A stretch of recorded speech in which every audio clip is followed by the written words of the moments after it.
Vocabulary আসলে লাগে না। আপনারা যা মনে করেন যে আমার অহরহ ভোকাবুলারি শিখতে হবে, না হলে আমি আইএলটিএস দিতেই পারবো না, বসতেই পারবো না, মানে ভয়তেই মানে মরে যান।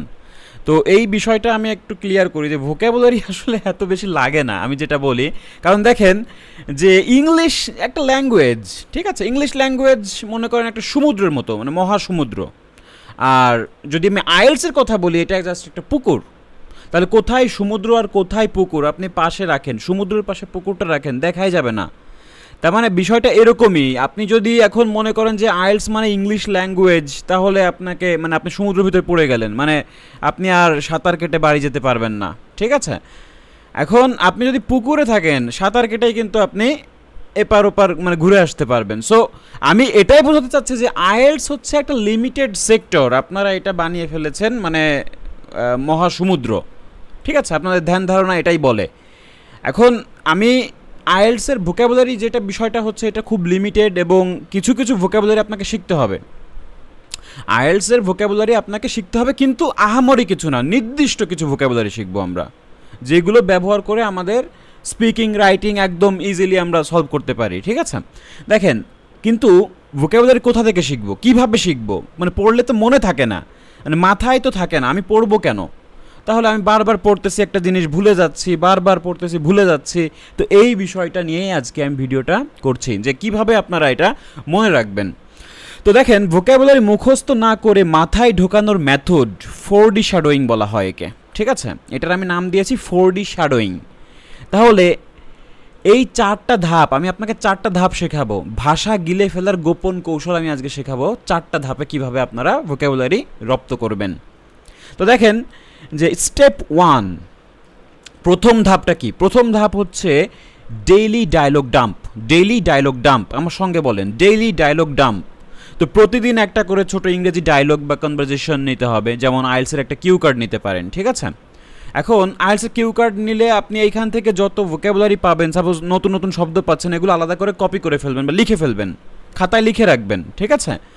এবং এগুলো মুখস্থ না করে পরের ধাপে যাওয়া যাবে না, ঠিক আছে। এখন দেখেন কেন আপনি এখানে দেখেন কত শর্ট করে ফেললাম। দেখেন আইএলটিএসের ব্যান্ড 8 বা 9 এর যদি কিউ কার্ড নেন, এইখান থেকে আপনি যেই ভোকাবুলারিগুলো পাচ্ছেন খুবই ইন্টারেস্টিং এবং এফেক্টিভ, এবং মনে করেন যে খুবই স্ট্রং। আপনি এখান থেকে কিছু ফ্রেজাল ভার্ব শিখতে পারেন, প্যাটার্ন শিখতে পারেন, ভোকাবুলারি শিখতে পারেন। এইগুলো যদি আবার ব্যবহার করেন এবং বাক্যের ভেতরে এগুলো পেয়ে যাচ্ছেন, তার মানে আপনি বুঝতে পারছেন এর ব্যবহার কোথায় করতে হয়। তার মানে সব কিছু কিন্তু এক জায়গায় আপনি পাচ্ছেন। তো এটা খুব গুরুত্বপূর্ণ যে আপনি এখন একটা বই, বাজার থেকে একটা বই কিনে আনলেন, 300 টাকা নিচ্ছে, কিন্তু এই 300 টাকা আপনার 30,000 টাকা লস করায় দিবে। কারণ কি? একটা পরীক্ষা দিতে আপনার 28 থেকে 30,000 টাকা লাগতেছে, তাই না? কম বেশি লেগে যায়। তাহলে এই বইয়ের পেছনে আপনি অনেক সময় দিলেন, কিন্তু কিছুই মাথায় ঢুকলো না।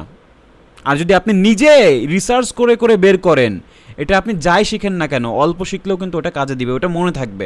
আর অল্প শিখলে মনে কি এইগুলোই কিউ কার্ডে ব্যবহার হয়, কারণ আপনি নির্দিষ্ট কিউ কার্ড থেকে বের করেছেন, আপনি নির্দিষ্ট রাইটিং টেস্ট 2 থেকে বের করেছেন, আপনি রাইটিং টেস্ট 1 থেকে ভোকাবুলারি বের করেছেন, আপনি কিছু লিসেনিংয়ের ভোকাবুলারি বের করেছেন। এইভাবে আপনি নির্দিষ্ট করে বিষয়গুলো খাতায় নোট ডাউন করবেন।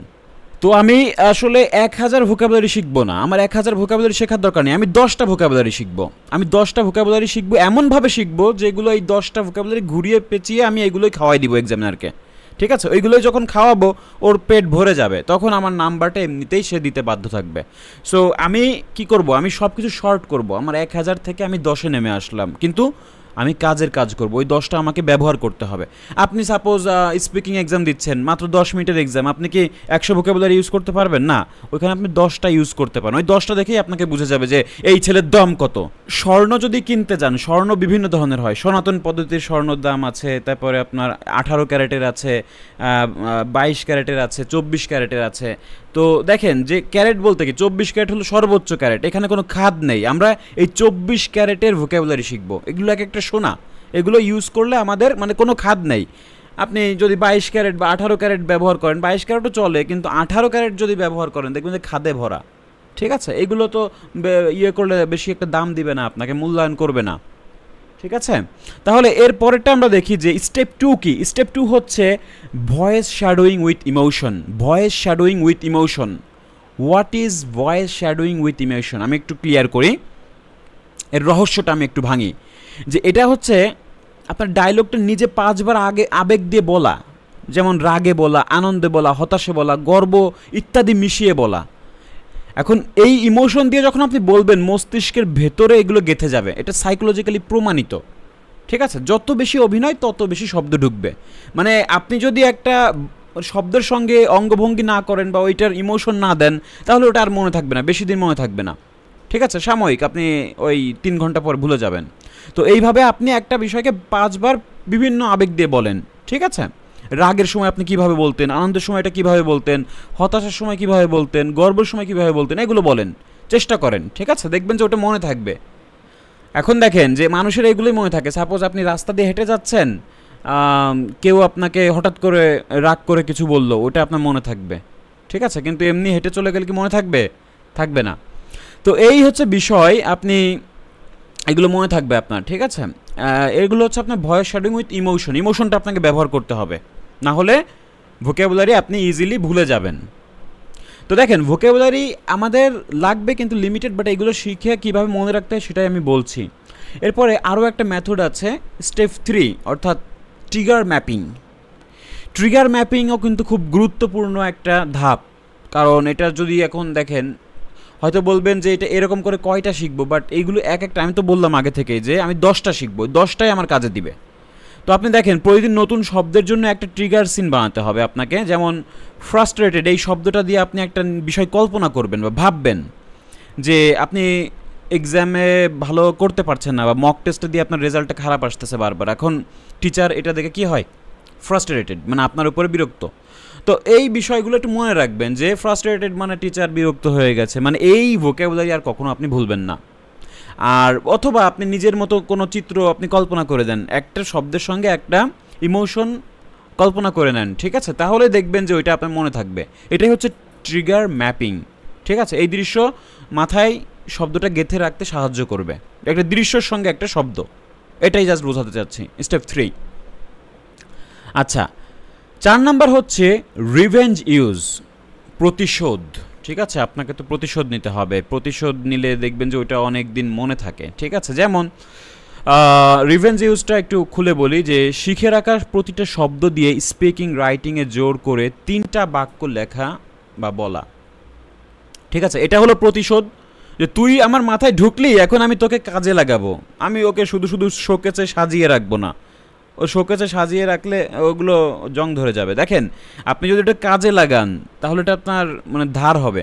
সো আপনি যেই বাক্যগুলো শিখেছেন বা যেই শব্দগুলো শিখেছেন সেগুলো দিয়ে আপনি 3টা করে বাক্য আপনি লেখেন, ইচ্ছা করে লেখেন, জোর করে লেখেন, না হলে এটা কাজে আসবে না। ঠিক আছে, এতে করে শব্দ প্যাসিভ নলেজ থেকে অ্যাক্টিভ পাওয়ারে হবে। সাপোজ আপনি অনেকগুলো কালেক্ট করলেন, সব হলো ইনঅ্যাক্টিভ, ওগুলো অ্যাক্টিভ তখনই হবে যখন আপনি ওটা কাজে লাগাবেন।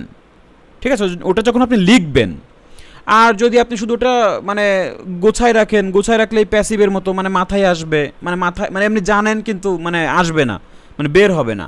আর অ্যাক্টিভ হলে ওগুলো বের হবে, আপনার হাত দিয়ে এমনি লেখার সময় বের হয়ে যাবে, মুখ দিয়ে বলার সময় বের হয়ে যাবে।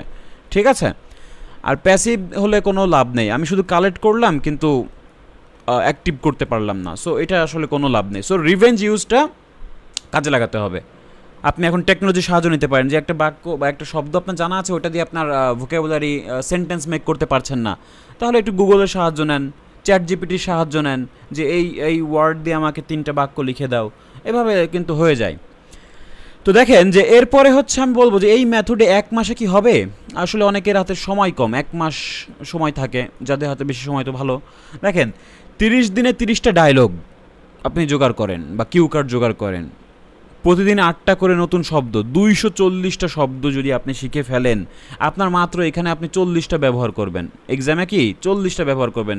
স্পিকিং অ্যান্ড রাইটিংয়ে প্রায় সেম ব্যবহার করা যায়, শব্দ ব্যবহার করা যায়, ফ্রেজাল ভার্ব আপনি ইউজ করবেন। সো এত বেশি লাগবে না। ঠিক আছে, আপনি এত শিখবেন, বাট এত বেশি মানে ব্যবহার করাও লাগবে না। তো আপনি এগুলো যেভাবে আমি বলেছি এইভাবে যদি শিখেন, তাহলে ব্যবহার করাও কিন্তু আপনি শিখে ফেলতে পারেন। এখন 30টা দিন কাজে লাগাচ্ছেন, 30টা বিষয়ের উপরে আপনি খুঁজতেছেন, তার মানে কি? বিভিন্ন ক্ষেত্র থেকে আপনি শব্দগুলো কালেক্ট করতেছেন। আচ্ছা, কিন্তু এগুলো সব ইমোশন ট্রিগার ইউজেস দিয়ে গেঁথে রাখতে হবে অবশ্যই। এবার মুখস্থ না করে মুখ থেকে বেরিয়ে যাবে যদি আপনি করেন যে রেগুলার আমার এই কাজগুলো ফলো করেন, মুখস্থ করা লাগবে না, মুখ থেকে এমনি বেরিয়ে যাবে। এবং স্পিকিং আর রাইটিংয়ে একদম ভয় উড়ে যাবে, ঠিক আছে? আমি যেই কথাগুলো বললাম এগুলো মেনে চলেন, দেখবেন যে স্পিকিং অ্যান্ড রাইটিং আপনাকে কেউ আটকাতে পারবে না, ঠেকাতে পারবে না কেউ, ঠিক আছে? সো এই হচ্ছে ভোকাবুলারি ছাড়া কিভাবে আপনারা প্রিপারেশন নেবেন। ভোকাবুলারি ছাড়া বলতে হয় না, কিছু কমানো যায়, একেবারেই ছাড়লে তো হয় না। এখন দেখেন আমি আরও কিছু বলবো, যেমন রিডিং লিসেনিংয়ের ভোকাবুলারি কী পড়বেন, কোথা থেকে পড়বেন, সেই বিষয়ে যদি আপনারা ভিডিও চান অবশ্যই আমাকে কমেন্ট সেকশনে কমেন্ট করে জানাবেন। আপনাদের কমেন্টের আগ্রহ দেখে আমি বুঝবো যে আমি এই বিষয়ে ভিডিও দিব কি না, ঠিক আছে? যদি এটা ভালো লাগে অবশ্যই লাইক করবেন, শেয়ার করবেন, এবং বন্ধুদের সঙ্গে শেয়ার করলে অবশ্যই উপকৃত হব। আর যদি আপনারা চান যে পরবর্তী ভিডিও আমি ওইটার উপরে বানাই, অবশ্যই কমেন্টস করে আমাকে জানান। Thank you so much for watching the video.